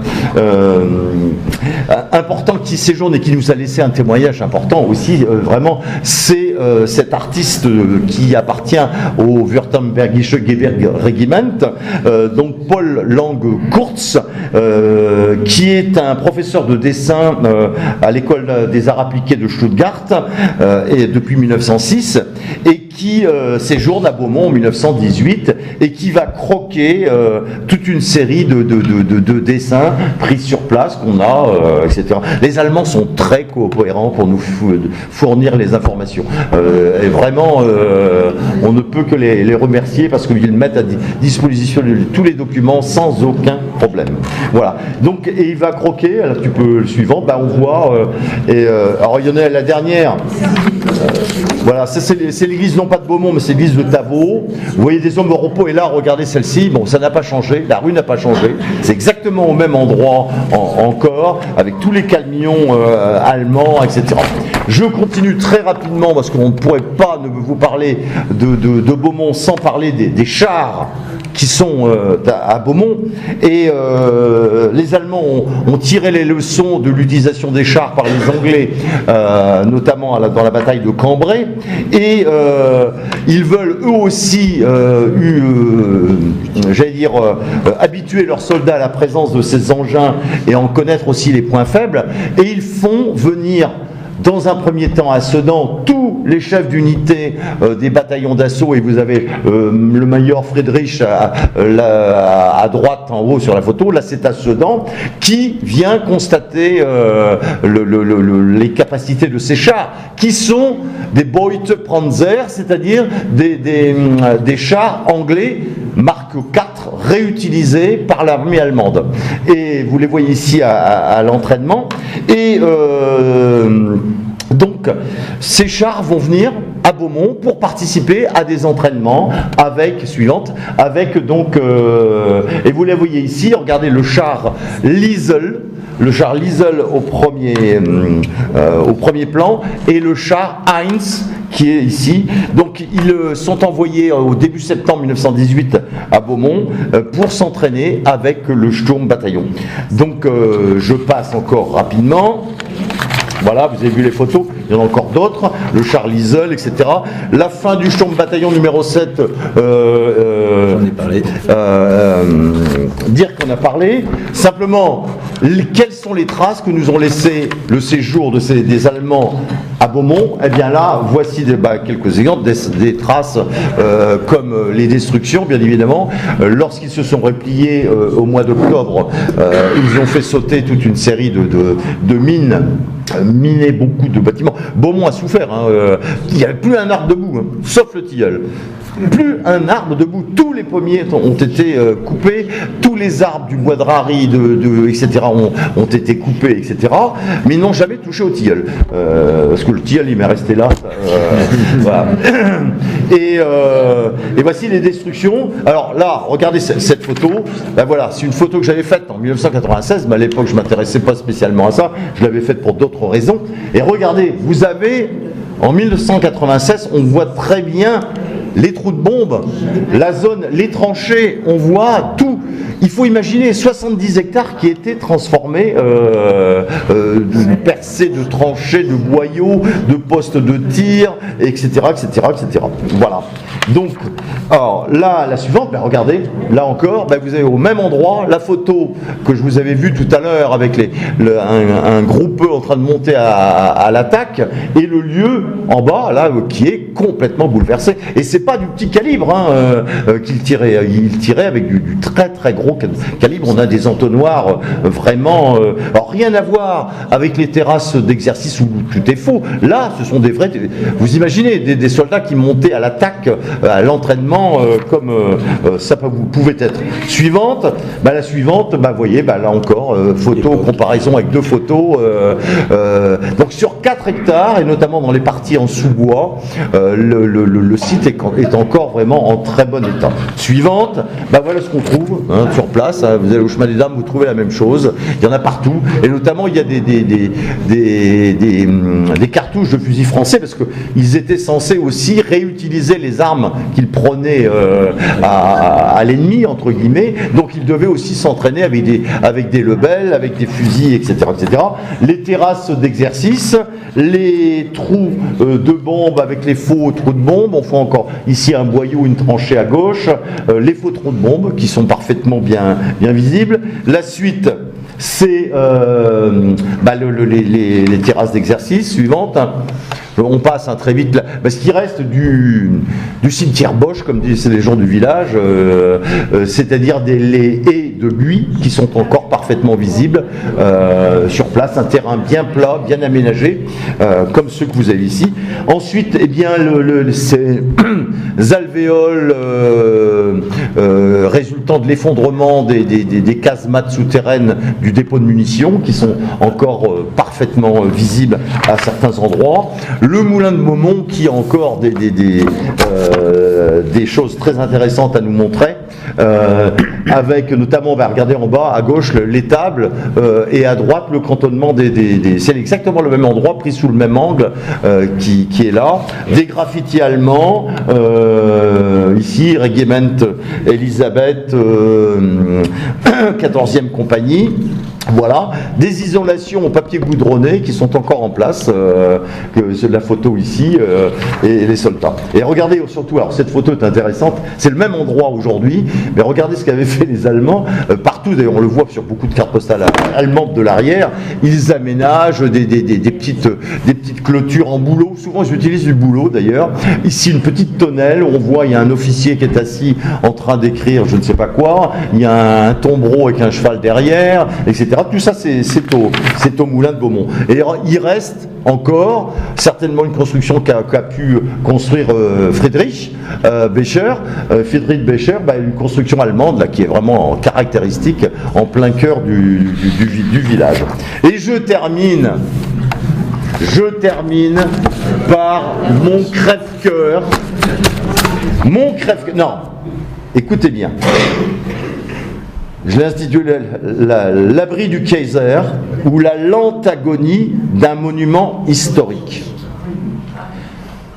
L'abri du Kaiser, symbole de l'occupation allemande à l'arrière du front, a été classé monument historique le 22 décembre 1921. 22 décembre 1921. C'est, j'insiste là-dessus, le premier des vestiges de la Grande Guerre qui a été classé monument historique en Picardie. Le premier des vestiges de la Grande Guerre, avant tout le reste.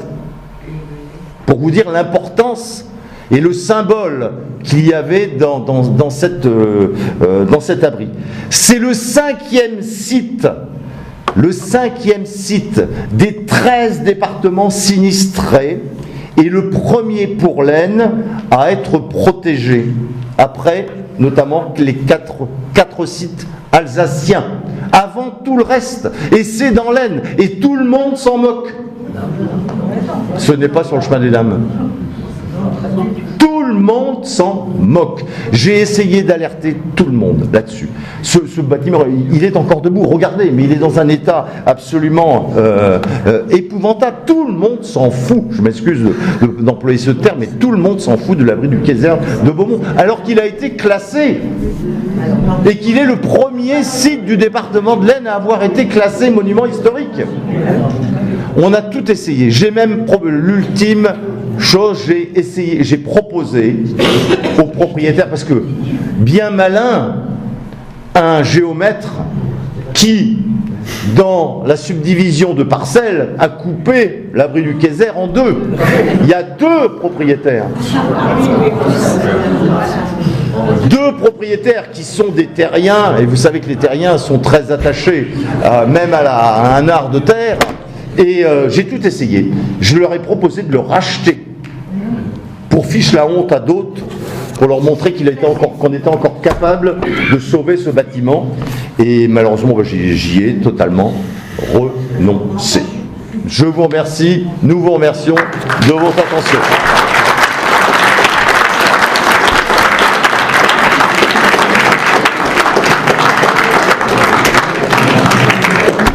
Question-réponse ou pas? Pardon?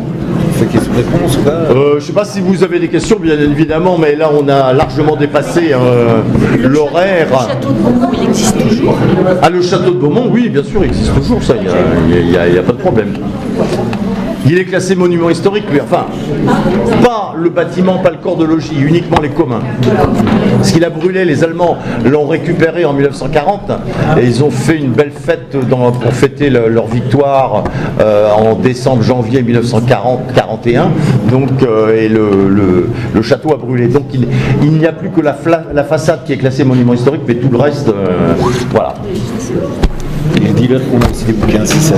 Oui, alors s'il y en a qui s'intéressent, vous avez des livres, mais sinon ils sont dans toutes les bonnes librairies lannoises. Voilà, merci. Bon, j'étais un peu pris de sous dans le sens... Je suis désolé, on était un peu long, hein. Mais le sujet...